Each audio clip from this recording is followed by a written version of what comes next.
যখন আমরা কোনো বনে প্রবেশ করি তখন এই সবুজ ঘাস দেখে, এই কোমল ঘাস দেখে আমাদের মন প্রফুল্ল হয়ে ওঠে। ভিন্ন ভিন্ন প্রজাতির ফুল, ভিন্ন ভিন্ন রঙের ফুল দেখে এই মন আনন্দে ভরে ওঠে। এখানে শিশুরা আনন্দ লাভ করে, বড়রা ভোজন গ্রহণ করেন, কথাবার্তা বলেন, হাঁটাহাঁটি করে বেড়ান। এবার ভেবে দেখুন, যখন এই উপবনের নির্মাণ হয়েছিল সেই সময় যদি এই মাটিকে সঠিকভাবে খনন না করা হতো, যদি তাতে সঠিকভাবে বীজ রোপণ না করা হতো, যদি কোনো সংঘর্ষ না হতো, পরিশ্রম না করা হতো, যদি চলতে চলতে পায়ে কাঁটা না বিঁধে যেত, তাহলে এই সুন্দর বন দেখে আমরা কি এই আনন্দ লাভ করতে পারতাম? কখনোই নয়।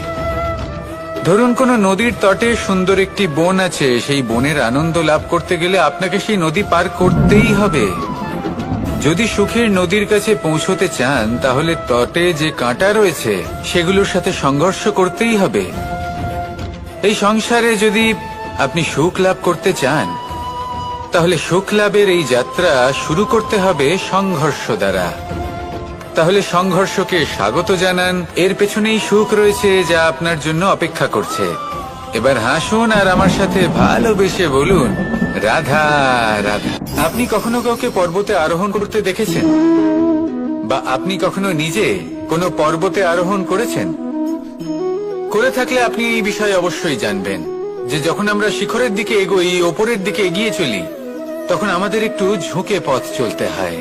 তখনই আমরা সেই পর্বত আরোহণ করতে পারি। কিন্তু যে ব্যক্তি নিচের দিকে ফিরে আসছেন, তিনি কিন্তু ঝুঁকে চলেন না, তিনি দৃঢ়ভাবে সোজা হয়ে নিচে নামেন। এই ভারসাম্য বজায় রাখার এই খেলাতে সংসারের একটা সার লুকিয়ে রয়েছে। যদি আপনিও জীবনে উঁচুতে উঠতে চান, শিখরে পৌঁছতে চান, তাহলে আপনাকেও নত হয়ে, বিনম্র হয়ে সামনে এগোতে হবে। সেখানে যদি আপনি বুক চিতিয়ে, উদ্ধতভাবে, অহংকার বোধ নিয়ে চলতে থাকেন, সেখান থেকেই আপনাকে নিচে নামতে হবে। কোনো ব্যক্তি তার বিনম্র স্বভাব দেখেই বোঝা যায় যে সেই ব্যক্তি সাফল্যের শিখর দেশে আরোহণ করছে নাকি নিচে তথা খাদের দিকে যাত্রা করছে। তাই সবসময় বিনম্র থাকুন, শ্রেষ্ঠ কর্ম করুন, পরিশ্রম করুন, আর আমার সাথে ভালোবেসে বলুন, রাধার। মানুষ একটা অত্যন্ত শ্রেষ্ঠ কর্ম করতে পারেন, সেটা হলো ভুলে যেতে পারা। আর সেটা বরদানের চেয়ে কম কিছু নয়। মানুষকে যখন কোনো কারণে নিজের প্রিয়জনদের থেকে দূরে যেতে হয়, তখন মনে দুঃখ জাগ্রত হয়। তিনি সেই দুঃখকে ভুলতে পারেন। কখনো কোনো সম্পর্ক থেকে যদি দুঃখ পেয়ে থাকেন, তখন সেই দুঃখকে ভুলতে পারেন। কিন্তু এই সংসারের প্রত্যেক আবেগ, প্রত্যেক বস্তু ভুলে যাওয়া উচিত নয়। বিশেষ করে আমাদের প্রিয়জন, আমাদের পরিবারের সদস্য। যখন এই সংসার থেকে ওনারা চলে যান, তখন যে সৎকর্ম ওনারা করেছেন, যে প্রেরণা ওনারা আমাদের প্রদান করেছেন, কখনো ভুলে যাওয়া উচিত নয়। যখন আপনি কোনো উঁচু স্থানে পৌঁছে যান, আপনি সাফল্য লাভ করেন, তখন সেই সকল বন্ধুদের ভোলা উচিত নয় যারা আপনার সাথে আরম্ভ থেকে ছিল, যারা সব সময় আপনাকে সাহায্য করেছে। আর সব থেকে গুরুত্বপূর্ণ কথা, আপনার বয়স যতই বৃদ্ধি পাক না কেন, মাতা পিতাকে কখনো ভুলবেন না। আপনি যতই বড় হন না কেন, আপনি তাদের সন্তানই থাকবেন। অভিজ্ঞতার দিক থেকে ওনাদের থেকে ছোটই থাকবেন। তাই সবসময় নিজের মাতা পিতাকে নিজের সাথে রাখুন, কখনো তাদের ভুলবেন না। সেই সকল ব্যক্তিদের ভুলে যাবেন না যারা দুঃখের দিনে আপনার সাথে ছিল, তবেই জীবনে সুখ পাবেন। আসুন আর আমার সাথে ভালোবেসে বলুন, রাধা রাধা। কখনো কখনো আমরা শুভ উদ্দেশ্য নিয়ে কারোর মঙ্গল কামনা করি, তার জন্য কোনো ভালো কর্ম করি, এবং সেই ব্যক্তি আমাদের বন্ধুত্ব নিয়েই, আমাদের সম্পর্ক নিয়ে, আমাদের সততা নিয়ে প্রশ্ন করতে থাকে, আমাদের সন্দেহ করে। তখন আমাদের দুঃখ হয়, কিন্তু এটা হওয়া উচিত নয়। কারণ যখনই কোনো ব্যক্তি আপনাকে সন্দেহ করছে, তাতে আপনারই মূল্য বৃদ্ধি পাচ্ছে। একটা কথা বলুন, আপনি কখনো শুনেছেন যে কয়লার শুদ্ধতার পরিমাপ করা হচ্ছে? শোনেননি। কারণ এমনটা কখনো হয়ই না। শুদ্ধতার পরখ শুধুমাত্র সোনার ক্ষেত্রে করা হয়। যখন এই সোনা এই পরীক্ষায় উত্তীর্ণ হয়, তখন সেই সোনা কতটা মূল্যবান সেটা সংসার জানতে পারে। সেই রকমই এই সংসার আপনাকেও পরখ করবে। যখন আপনি এই পরীক্ষায় উত্তীর্ণ হবেন, তখন আপনার মূল্য কতটা অধিক সেটা এই সংসারও জানতে পারবে। সেই জন্য যখনই কেউ আপনার উপর সন্দেহ করবে, দুঃখ পাবেন না। শুধু এই কথাটার খেয়াল রাখবেন, আপনি কি উচিত পথে চলেছেন, উচিত কর্ম করছেন। সকলের প্রতি আপনার মনে যেন সদ্ভাবনা। মানুষের এই সংসারে জীবনযাপন করার জন্য কিছু জিনিসের প্রয়োজন পড়ে। এমন কিছু আবেগ, এমন কিছু বস্তু আছে যেগুলো তার প্রয়োজন হয়। কিন্তু সব থেকে বেশি যে জিনিসটা তার প্রয়োজন হয় সেটা হলো সম্মানের। আমাদের ভালো লাগে যখন কেউ আমাদের সম্মান করে। আমরা কাউকে সম্মান করলে তারও সেটা ভালো লাগে। কিন্তু আপনি দেখবেন যে সংসারে বেশিরভাগ মানুষ দুটি মাপদণ্ডের ভিত্তিতে সম্মান করেন। হয় বয়স দেখে করেন বা উপার্জন দেখে, অর্থাৎ সেই ব্যক্তি কতটা উপার্জন করেন। এবার ভেবে দেখুন, এটা আবশ্যক নয় কারোর বয়স যদি বেশি হয় তার বুদ্ধিও ততটাই বেশি হবে। আবশ্যক এটাও নয় যে কোনো ব্যক্তি যদি অত্যন্ত ধনী হন বা তার মনও নির্মল হবে বা তিনি সৎকর্ম করবেন বা এমন কোনো কর্ম করবেন যাতে উনি সম্মান লাভ করতে পারেন। হতে পারে উনি ধনী কিন্তু দুশ্চরিত্র। সেই জন্য বয়স বা উপার্জন দেখে কোনো ব্যক্তিকে সম্মান করবেন না। কর্ম দেখুন। যদি গভীরভাবে ভেবে দেখেন তাহলে দেখবেন যদি কোনো মানুষ কোনো সৎকর্ম করেন তাহলে তার প্রতি হৃদয় থেকে সম্মান জাগ্রত হয়। এটাই হলো সেই সম্মান যা অর্জন করতে হবে। বয়স আজ আছে, কাল আরো বৃদ্ধি পাবে। উপার্জন আজ আছে, কাল সেটা কমে যেতেও পারে। কিন্তু যদি আপনি নিরন্তর শুভকর্ম করতে থাকেন তাহলে আপনি মৃত্যুর পরেও অমর হয়ে থাকবেন। আসুন আমার সাথে ভালোবেসে বলুন, রাধা। মানুষের জীবনে স্বচ্ছতার একটা আলাদা গুরুত্ব আছে। যদি আপনি নিজেকে স্বচ্ছ রাখেন তাহলে আপনার নিজেরও ভালো লাগবে, সামনের ব্যক্তিরও ভালো লাগবে, একটা অন্যরকম প্রভাব পড়বে। কিন্তু একজন শ্রেষ্ঠ ব্যক্তি কিভাবে হয়ে ওঠা সম্ভব? যার মধ্যে গুণ আছে, শিক্ষা আছে, শুভ চেতনা আছে, যিনি সৎকর্ম করেন। কিভাবে হব সেই ব্যক্তি যার মধ্যে জ্ঞান আছে? শুধুমাত্র স্বচ্ছ থাকলে তো তা হওয়া সম্ভব নয়। প্রথমে আপনাকে বুঝতে হবে যে মানুষের মধ্যে চারটি মূল তত্ত্ব আছে। প্রথম হলো তার শরীর, যার দ্বারা উনি যে কোনো কর্ম করে থাকেন। দ্বিতীয় তত্ত্ব হলো তার মন, যার দ্বারা কোনো কর্ম করার জন্য সে নিজেকে প্রেরণা দিতে থাকে। তৃতীয় তত্ত্ব হলো বুদ্ধি, যে কর্ম আমরা করতে চাই, যে লক্ষ্যে আমরা পৌঁছতে চাই, সেটা আমরা কিভাবে কোন পথে করব সেটা স্থির করা যায় বুদ্ধি দিয়ে। আর চতুর্থ তত্ত্ব হলো আত্মা। আত্মা হলো এমন এক তত্ত্ব যার কোনো সমাপ্তি নেই। আত্মা হলো অজয়। কিন্তু এরও শুদ্ধিকরণের প্রয়োজন হয়। এই চারটি তত্ত্বের শুদ্ধিকরণ করতে থাকুন, এদের নির্মল রাখুন, শুদ্ধ রাখুন। এবং এটা কিভাবে হবে? শুভ চেতনা দ্বারা, জ্ঞানের দ্বারা, এবং সব থেকে বেশি গুরুত্বপূর্ণ প্রেমের দ্বারা। আসুন আমার সাথে ভালোবেসে বলুন, রাধা। মানুষের জীবনে উন্নতি লাভ করার জন্য তিনটি স্তম্ভের প্রয়োজন হয়। প্রথম স্তম্ভ শিক্ষা। এই শিক্ষা আমাদের জ্ঞান প্রদান করে। দ্বিতীয় স্তম্ভ ব্যবসা, যার দ্বারা আমরা ধন উপার্জন করি। তৃতীয় স্তম্ভ হলো আমাদের ঈশ্বর, আমাদের ইষ্ট। এনার সাথে যদি আমরা জুড়ে থাকতে পারি তাহলে এমন একটা মানসিক বল আপনি লাভ করবেন যেটা এই সংসারে আর কোথাও পাওয়া সম্ভব নয়। কিন্তু মানুষ অনেক সময় জীবনে এই তিনটি স্তম্ভ লাভ করা সত্ত্বেও সামনে অগ্রসর হতে পারেন না। তখনও জীবনে কঠিন পরিস্থিতি আসতেই থাকে। এমনটা ঠিক কেন হয়? কারণ সে জীবনে এই তিনটি স্তম্ভ লাভ করে নেয়, জীবনে প্রয়োগও করে, কিন্তু তার ভিতের কথা সে ভুলেই যায়। যেমন প্রথম স্তম্ভ অর্থাৎ শিক্ষা, এই শিক্ষার আধার হলো শুভ চেতনা। যদি অন্তরে শুভ চেতনা না থাকে তাহলে এই শিক্ষার কোনো গুরুত্ব থাকে না। দ্বিতীয় স্তম্ভ, ব্যবসা। পরিশ্রম করে উপার্জন করতে হবে, এই কথাটা আমরা সবাই জানি এবং সবাই চেষ্টাও করি। কিন্তু ব্যবসা করতে করতে আমরা এটা ভুলে যাই আমাদের ব্যবহার কেমন হয়ে পড়েছে। এই ব্যবহার যদি শুভ হয়, তা এই সংসারের একটা নিয়ম আছে, বা বলতে পারেন লোকে তাই বলে, যে শক্তিশালী হয় সে শক্তিহীনকে নত করে দেয়। এমনটাই হয়, তাই না? আবশ্যক নয়। কখনো কখনো এমনও হয় একজন অসমর্থ ব্যক্তি সমর্থ ব্যক্তিকে নত করে দেন। এটা সম্ভব, এও হতে পারে। আর এটা তখন হতে পারে যখন তার মধ্যে ভালোবাসার শক্তি থাকে। ভালোবাসার শক্তি এই সংসারে সবথেকে বড় শক্তি হয়। এই ভালোবাসার শক্তি দ্বারাই নির্ধন সুদামা আমাকে দিয়ে নিজের পা ধুইয়ে নিল, কিছু না বলেই, কিছু না চেয়েই। এই কর্মের আধার ছিল শুধুমাত্র ভালোবাসা। খুব শক্তিশালী হয় এই ভালোবাসা। ভালোবাসার শক্তি দ্বারাই আপনি হিমালয় পর্বতকে নত করতে পারেন, তাহলে কি অসম্ভব হতে পারে? এই ভালোবাসার শক্তির সঞ্চার করুন, আর এই ভালোবাসার সাথেই বলুন রাধা রাধা।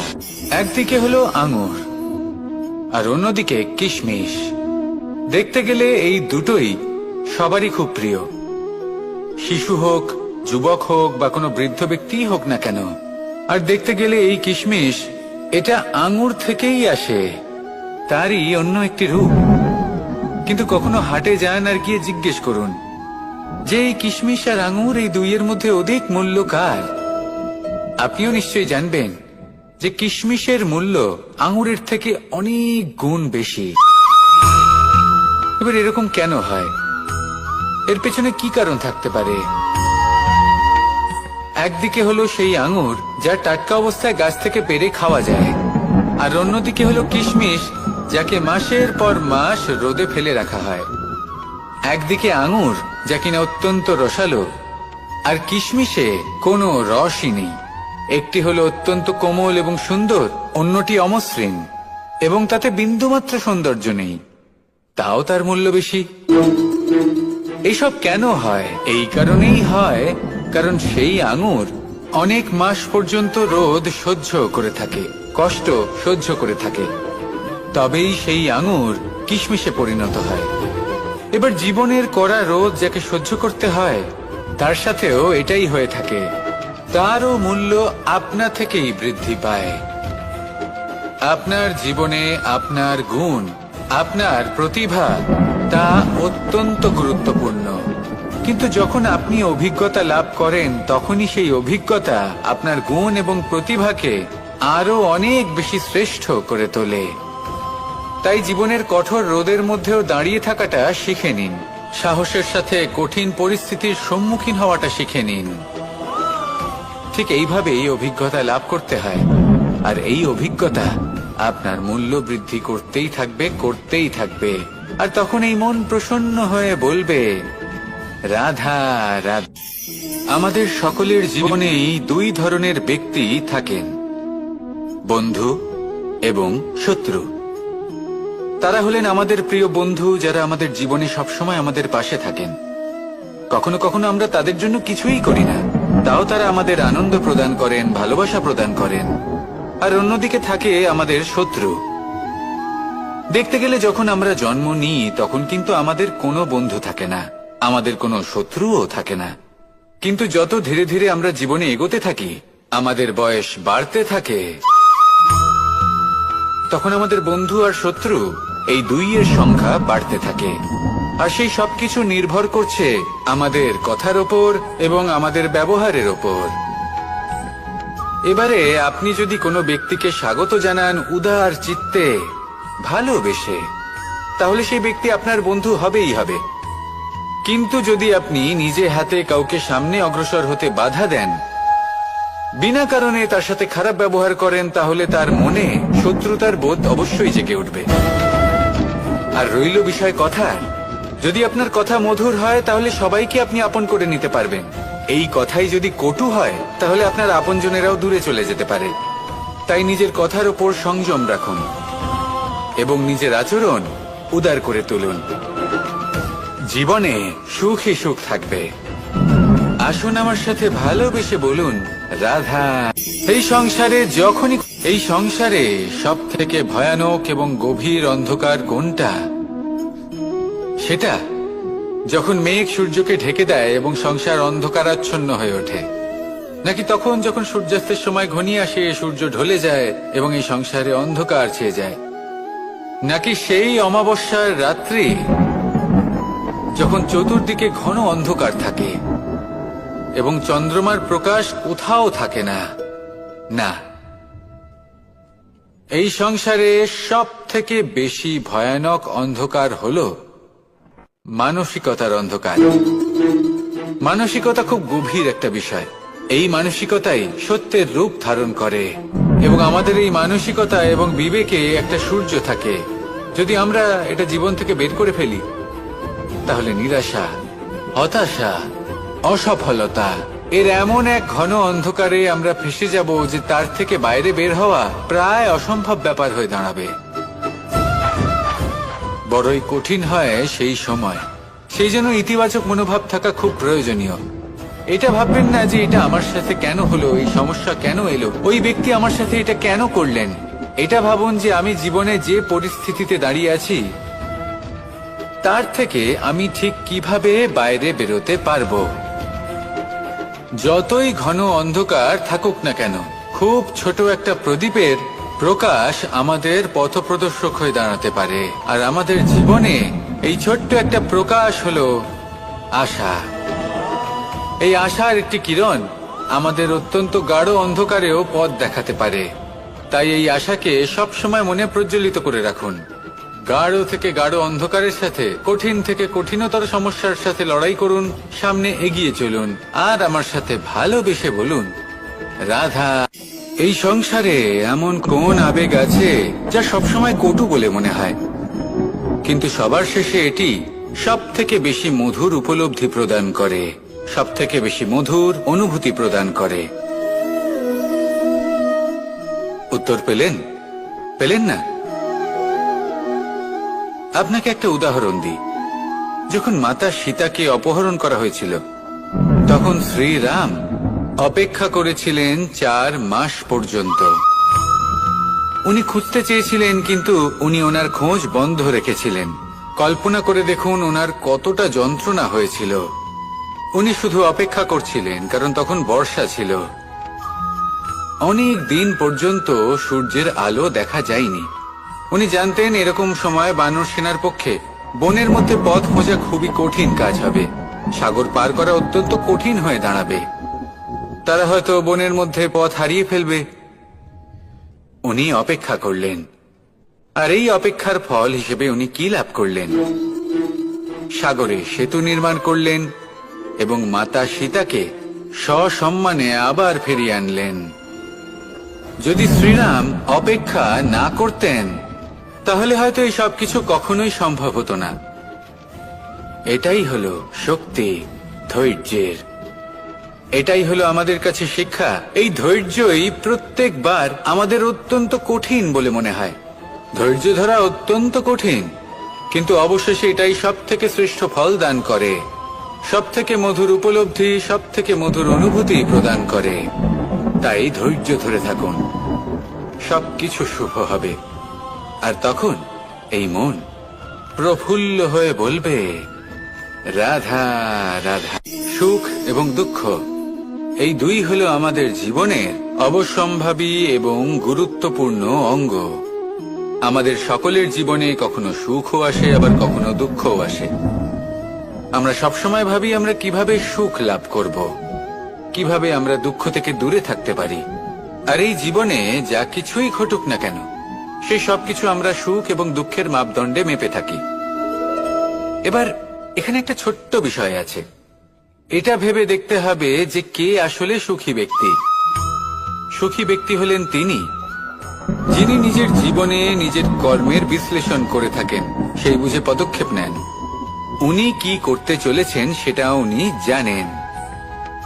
আর যদি ওনার কোনো দোষ থাকে বা ভুল থাকে তাহলে সেগুলো শুধরে নিয়ে এগিয়ে চলেন। সেই জন্য উনি সুখী হন। অন্যদিকে যে ব্যক্তি দুঃখী তিনি কি করেন? তিনি নিজের উপর নয়, অন্যের উপর নিজের নজর রাখেন যে তিনি কি করছেন, কিভাবে কর্ম করছেন। ওনারা অন্যের নিন্দা করেন, অন্যের সাফল্য দেখে ঈর্ষা করেন, ক্রুদ্ধ হয়ে যান, ওনাদের বাধা দিতে চেষ্টা করেন। সেই জন্যই তো ওনারা দুঃখী হন।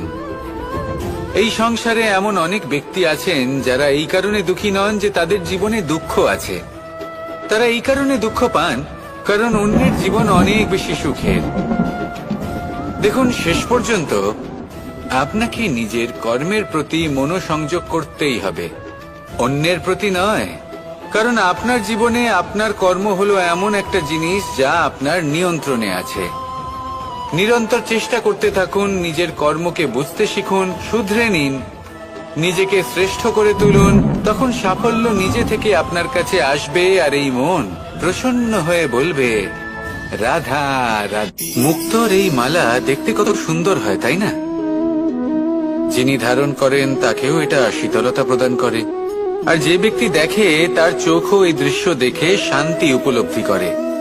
কিন্তু ভাবুন, যদি এমন কিছু হয় যে সুতো দ্বারা এই মুক্তোর মালা তৈরি হয়েছে সেটা কেউ ছিঁড়ে দেয়, তাহলে এই মুক্তোর মালা ছিঁড়ে যাবে আর সমস্ত মুক্তো মাটিতে পড়ে যাবে, ছড়িয়ে পড়বে। তখন কি আমরা এটা ভাববো যে এটা তো মাটিতে পড়ে থাকা বস্তু, এটা আমি তুলবো না? ভাববো না, তাই না? আমরা নিচু হয়ে একটা মুক্তো কুড়িয়ে নিই এবং আবার এদের সুতোর মধ্যে প্রবেশ করাই। কেন? কারণ এই মুক্তো হলো বহুমূল্য। এতে কোনো সন্দেহ নেই যে এই মুক্তো হলো বহুমূল্য। কিন্তু এর থেকেও অনেক বেশি বহুমূল্য হলো আমাদের জীবনে আমাদের সম্পর্ক, আমাদের বন্ধু বান্ধব। এই সম্পর্কেও কখনো কখনো বিবাদ হয়, মনোমালিন্য হয়, এগুলোও ছড়িয়ে যায়। আর সেই সময় এই মুক্তোর মতোই নত হয়ে আমাদের এই সম্পর্কগুলিকে হাতে তুলতে হবে, এদের জুড়তে হবে, এদের আগলে রাখতে হবে, কারণ এদের থেকে বহুমূল্য আর কিছুই নেই। আর যদি এই কাজটা আপনি শিখে নিতে পারেন তাহলে আপনার জীবনের এই সম্পর্ক, এই বন্ধুত্ব সবসময় আপনাকে বল প্রদান করবে, আনন্দ প্রদান করবে। আর এই মন সুপ্রসন্ন হয়ে বলবে, রাধা রাধা। আপনারা সবাই একটা গাছের পাতাকে দেখুন, যতক্ষণ পর্যন্ত ও গাছের সাথে, মানে গাছের ডালের সাথে জুড়ে থাকে, সে সবুজ থাকে, বাতাসের সাথে সে নড়তে থাকে। যতক্ষণ পর্যন্ত ও সূর্য থেকে পাওয়া রশ্মির শক্তি গাছে পৌঁছে দেয় ততক্ষণ ও ডালের সাথে যুক্ত থাকে। কিন্তু যখন সেই পাতা শুকিয়ে যায় তখন তার কোনো গুরুত্ব থাকে না। সেই পাতা গাছের ডালে এবং বৃক্ষের কাছে বোঝা হয়ে থেকে যায়। এবং এমন এক সময় আসে যখন সেই ডালটি শুকনো সেই পাতাকে পরিত্যাগ করে। এটাই আমরা এই প্রকৃতিতে দেখি এবং এটাই হলো সত্য। আর এটাই আমাদের জীবনে খুব বড় একটা শিক্ষা। যদি আপনিও নিজের জীবনে নিজের আপনজনদের কাছে বোঝা স্বরূপ হয়ে দাঁড়ান, তাহলে তারা আপনাকে যতই ভালোবাসুক না কেন, ওনারা যদি নাও চান তাহলেও এমন এক দিন আসবে যখন আপনার আপনজন আপনাকে পরিত্যাগ করবে। সেই জন্য সবসময় আত্মনির্ভর হয়ে ওঠার চেষ্টা করুন, নিরন্তর পরিশ্রম করতে থাকুন, কারোর উপর বোঝা হয়ে থাকবেন না, বরং তার সাথে মিলে দায়িত্ব পালন করুন। এমনটা করবেন তাহলে আপনার সম্মানও বজায় থাকবে এবং সম্পর্কের মধ্যে আপনার মূল্যও বজায় থাকবে। আসুন আর আমার সাথে ভালোবেসে বলুন, রাধা রাধা। আমাদের মধ্যে এমন অনেক মানুষ আছেন যারা বই পড়তে পছন্দ করেন, অনেক মানুষ আছেন যারা ভিন্ন ভিন্ন রকমের কাহিনী পড়েন। এবার পড়তে পড়তে মাঝে এমন একটা অধ্যায় অবশ্যই আসে যা আমাদের হৃদয় স্পর্শ করে যায়। আমরা হৃদয় যন্ত্রণা অনুভব করি, তাও আমরা সেই কাহিনী শেষ পর্যন্ত পড়ি এবং তখন আমরা বুঝতে পারি যে সেই যন্ত্রণাময় অধ্যায়টি কেন এসেছিল, তার থেকে আমরা কি শিক্ষা পেলাম এবং আমরা অবশেষে লক্ষ্যেও পৌঁছলাম।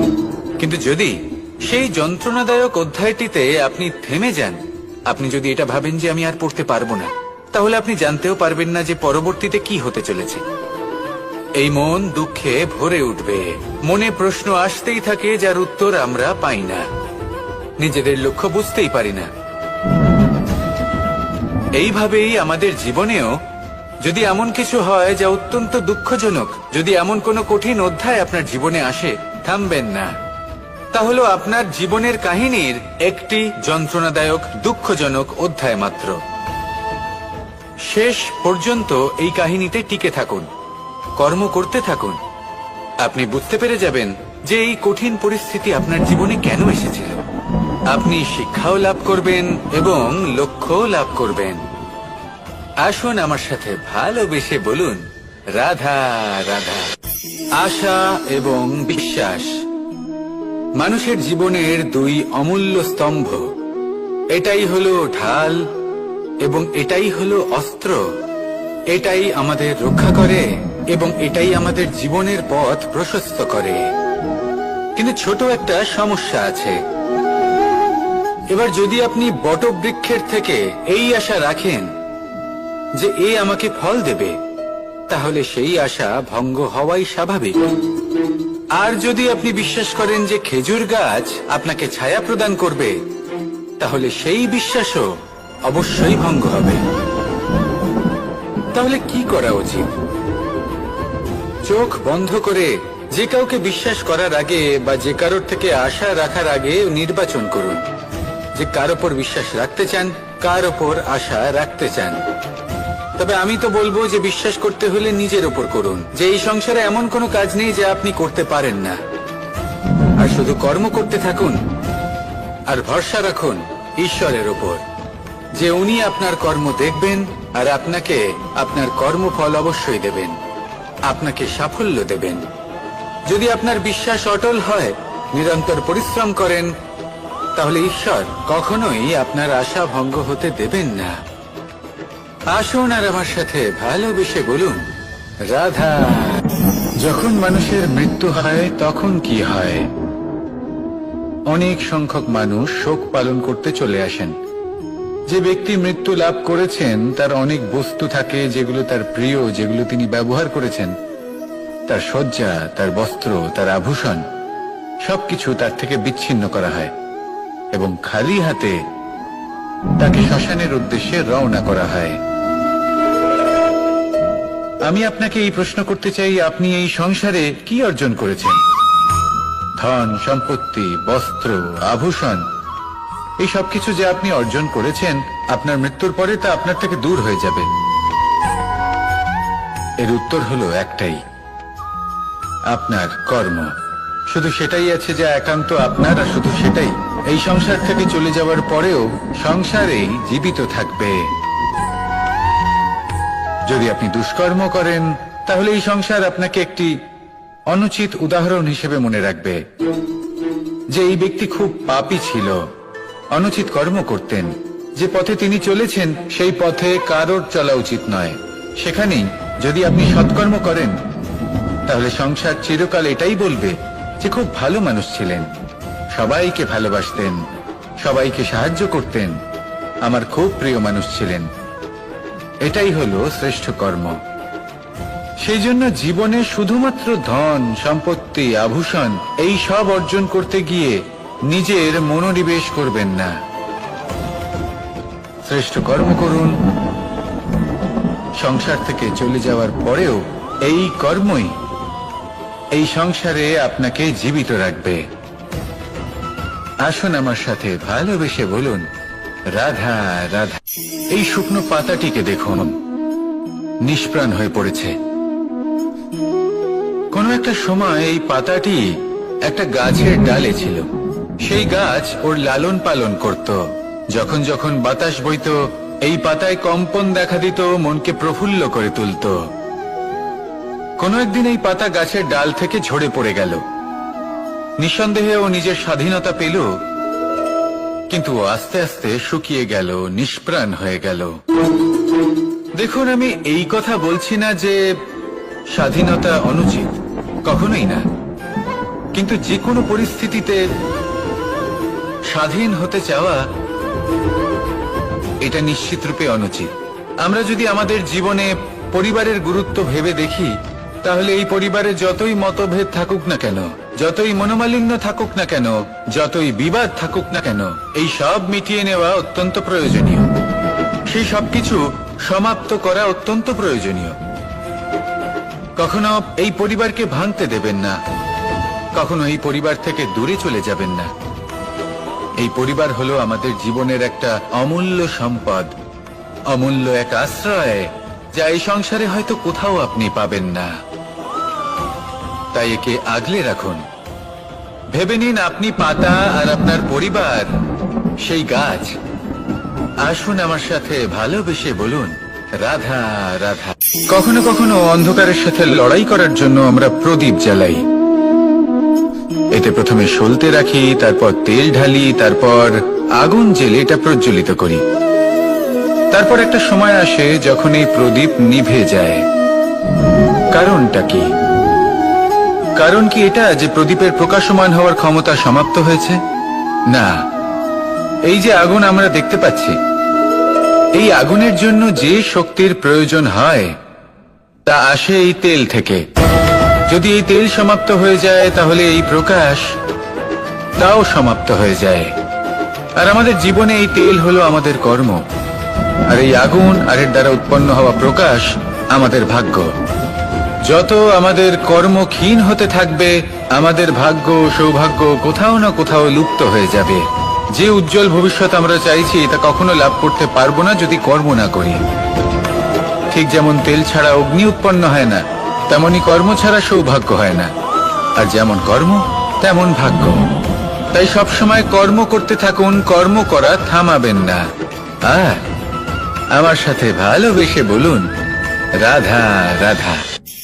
যখন আমরা মৌন থাকি তখন আমরা কতটা শক্তি ব্যয় করি, বিন্দুমাত্র নয়। সেখানেই যখন আমরা রুষ্ট হই তখন আমরা কতটা শক্তি ব্যয় করি। আমাদের রক্ত গরম হয়ে ওঠে, চোখ থেকে যেন অগ্নি বর্ষা হয়, আমরা চিৎকার করতে থাকি, জোরে কথা বলি, কখনো কখনো আমরা অনুচিত কর্ম করে বসি। সবকিছুই ক্রোধের বশে করি। এবার এই ক্রোধকে মৌনতায় পরিণত করতে হবে। এই কাজটা চোখে দেখা যায় না, এই কাজ সরল নয়, এই কাজ হলো অত্যন্ত কঠিন, এবং এই কাজই শ্রেষ্ঠ। সেই ব্যক্তি শক্তিশালী নন যিনি কথায় কথায় ক্রুদ্ধ হয়ে যান, কথায় কথায় যিনি আক্রমণ করেন। আজ্ঞে না, সব থেকে বেশি শক্তিশালী ব্যক্তি হলেন তিনি যিনি নিজের ক্রোধকে মৌনতায় পরিবর্তন করতে পারেন, যিনি শান্ত মনে পরিস্থিতিকে বোঝেন, তার আকলন করেন, আর তারপর বিবেকের দ্বারা সিদ্ধান্ত নেন। তিনি হলেন সব থেকে শক্তিশালী ব্যক্তি। তাহলে সেই ব্যক্তি হয়ে উঠুন আর আমার সাথে ভালোবেসে বলুন, রাধা রাধা।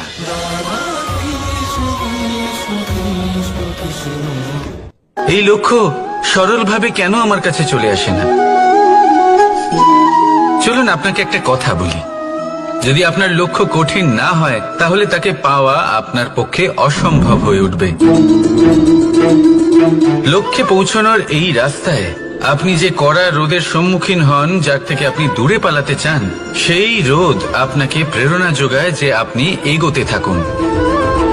ভাবুন একজন যাত্রী যে কিনা নিজের লক্ষ্যের দিকে যাচ্ছেন, সেই পথে উনি যদি একটু ছায়া পেয়ে যান আর উনি ওখানে বিশ্রাম নেন, তাহলে তার সাথে তার ভাগ্য গভীর নিদ্রায় সেখানে বিলীন হয়ে যায়। তাই এই পরিশ্রমের করা রোদের থেকে কখনো দূরে পালাবেন না। জীবনে শুধু সামনে এগোতে থাকুন দৃঢ়তার সাথে। আর লক্ষ্য সরল হোক, কঠিন হোক বা অত্যাধিক কঠিন হোক, একটা কথা মনে রাখবেন, যে জীবনের লক্ষ্যে পৌঁছতে পেরেছে সে লক্ষ্য প্রাপ্তির জন্য আফসোস কখনোই করে না। রাধা রাধা। এই সংসারে সাফল্য লাভ করার জন্য জ্ঞানের প্রয়োজন হয়, পরিশ্রমের প্রয়োজন হয়, দৃঢ় নিষ্ঠার প্রয়োজন হয়, নিরন্তর চেষ্টা করা প্রয়োজনীয়। কিন্তু আরো কিছু আছে যা অত্যন্ত প্রয়োজনীয় এবং গুরুত্বপূর্ণ। তা হলো ভালো বন্ধু। তাদের থাকা অত্যন্ত প্রয়োজনীয়। যদি ভালো বন্ধু থাকে তাহলে সময় এলে তারা ঢাল হয়ে আপনাকে সুরক্ষা করবেন, সময় এলে অস্ত্রের মতো শত্রুকে সংহারও করবেন। যদি তিনি জ্ঞানী হন, তাদের মধ্যে সদ্গুণ থাকে, তাহলে এই সব গুণ আপনার মধ্যেও প্রবেশ করবে। তাহলে সাফল্যের জন্য ভালো বন্ধু পাওয়া অত্যন্ত প্রয়োজনীয়। কিন্তু শুধু বন্ধু কেন, ভালো শত্রুও থাকা প্রয়োজনীয়। এবার আপনি ভাববেন, আমি কি বললাম? যদি আপনার জীবনেও ভালো অর্থাৎ শক্তিশালী শত্রু থাকে, তাহলে আপনিও শক্তিশালী হতে থাকবেন। এই শত্রু আপনাকে প্রেরিত করবে আরো বেশি শক্তিশালী হয়ে ওঠার। কখনো কোনো হরিণকে দেখুন, তীব্র গতিতে দৌড়তে থাকে। কেন তীব্র গতিতে দৌড়য়? এই কারণে নয় যে কোথাও তার জন্য মধুর ঘাস অপেক্ষা করে রয়েছে, না। সে এই কারণে তীব্র গতিতে দৌড়য় কারণ সেটা না করলে তার পেছনে একটি সিংহ আছে যে ওকে নিজের ভোজন করে ফেলবে। তাই জীবনে বিপদ, সংকট, এই সবকিছুও হলো অত্যন্ত গুরুত্বপূর্ণ। তার সম্মুখীন হতে শিখুন আর আমার সাথে ভালোবেসে বলুন, রাধা রাধা। ধৈর্য। এই ধৈর্য কি কোনো গুণ, কোনো অনুভূতি, কোনো দৃষ্টিভঙ্গি? আমার জন্য ধৈর্য এক বাহন। আপনি হয়তো ভাবছেন, এই কেমন বাহন? বাহন তো ঘোড়া হতে পারে, হাতি হতে পারে, উটও হতে পারে, কিন্তু ধৈর্যকে বাহন বানানো মানে? চলুন আপনাকে একটা কথা বোঝাই। পৃথিবীতে এমন কোনো বাহন নেই যে তার আরোহীকে আছড়ে ফেলেনি। সেটা উট হোক বা হাতি হোক বা ঘোড়া হোক, চলতে চলতে কখনো নড়বড় করেই বসে। তারপর সেই আরোহী পরে কারোর পায়, তারপর পরে তার নিজের নজরে। কিন্তু ধৈর্যরূপী বাহন কখনো কাউকে ফেলে না, কখনো না। না সেই আরোহী কারোর পায়ে পড়ে, আর না তো নিজের নজরে। কারণ ধৈর্য আপনাকে বিবেক প্রদান করে, বিবেক আপনাকে পরিকল্পনায় সাহায্য করে, আর পরিকল্পনা প্রদান করে আপনাকে শক্তি, আপনার লক্ষ্যের দিকে অগ্রসর হওয়া। বুঝলেন? ধৈর্যকে সঙ্গে রাখুন, নিজেকে আরো ধৈর্যশীল করে তুলুন। এই ধৈর্যের সাহায্যে আরোহণ করে দেখুন কিভাবে এই বাহন আপনাকে আপনার গন্তব্যে পৌঁছে দেবে। রাধা রাধা। সংসারে এমন একটা ভ্রান্ত ধারণা রয়েছে যে সবকিছু ভাগ্যের দ্বারা পাওয়া যায়, কিন্তু ভাগ্য, প্রারব্ধ এ তো সকলের জন্যই সমান হয়। এটা তো ব্যক্তির উপরে নির্ভরশীল হয়, তার আকাঙ্ক্ষার উপরে নির্ভরশীল হয়, বাসনার উপরে নির্ভরশীল হয়, স্বভাবের উপরে নির্ভরশীল হয় যে উনি সেটা নিয়ে কি করেন। দেখুন, এই প্রসাদ কিন্তু সকলকেই দেওয়া হয়, কিন্তু তা গ্রহণ করবেন কিভাবে সেটা ব্যক্তির উপরে নির্ভর করে। আপনাকে এক উদাহরণ দিই। যেমন ধরুন, দুজন মানুষকে আমি একটা করে মাটির ডেলা দিলাম, সেটা নিয়ে তারা কি করবেন? একজন মানুষ তার ছোট ছোট ডেলা বানাবেন আর পথযাত্রীদের ওপরে ছুঁড়ে মারবেন, হাসি ঠাট্টা করবেন, তাদের বস্ত্র নোংরা করে দেবেন, সেটাতেই উনি আনন্দ পাবেন।